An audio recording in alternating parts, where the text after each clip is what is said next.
দেশে বিদেশে বিপুল সংখ্যক পর্যবেক্ষক থাকছেন নির্বাচনী মাঠে। তবে এদের মধ্যে পর্যবেক্ষণের অনুমতি পেয়েছে কিছু নাম সর্বস্ব প্রতিষ্ঠানও। এ নিয়ে সমালোচনার মুখে একটি প্রতিষ্ঠানের কয়েক হাজার কার্ড শেষ পর্যন্ত বাতিলও করা হয়। তবে এ বিষয়ে নির্বাচন কমিশনার আনোয়ারুল ইসলাম সরকার জানিয়েছেন, যাচাই বাছাই করেই ঠিক করা হয়েছে এসব পর্যবেক্ষক। হবিগঞ্জের নাম সর্বস্ব পর্যবেক্ষক সংস্থা পাশাকে 10,000 নির্বাচন পর্যবেক্ষণ কার্ড বিতরণ করে বিতর্কের মুখে তা বাতিল করে নির্বাচন কমিশন।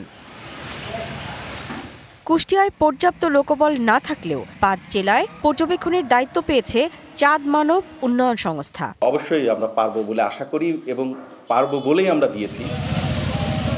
রাজবাড়ীতে 191 পর্যবেক্ষক আবেদন করে অনুমতি পেয়েছে 97 জন, যাদের অনেককেই চেনেন না স্থানীয় ভোটাররা। এই সংস্থার নাম আমরা কখনো শুনিও নেই, আর এরা কোনো তথ্য আমাদের দিতে পারবে না। তো আমার চোখে এই ধরনের অফিস বা এই ধরনের কার্যক্রম আমি এ পর্যন্ত কোথাও পাইনি।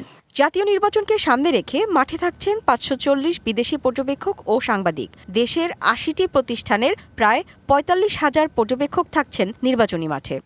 বিভিন্ন পর্যবেক্ষক সংস্থা আবেদন করেছেন, সেই আবেদন যাচাই বাছাই করে আমরা পর্যবেক্ষক সংস্থা শিয়া বাটার ও ভিটামিনে সমৃদ্ধ লিলি বিউটি সোপ, তারুণ্যময় উজ্জ্বল ত্বকের জন্য। রিমার্ক নির্বাচন করেছি। যে নজরে আসে যে কিছু কিছু ক্ষেত্রে অসঙ্গতি লক্ষ্য করা যায়।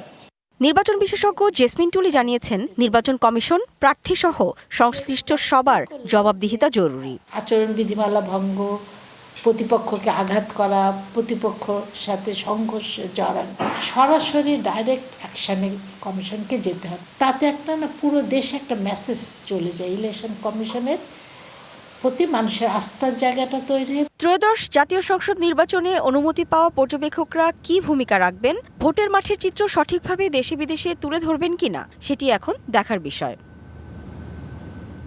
Humaira Farooqui, DBC news, Dhaka.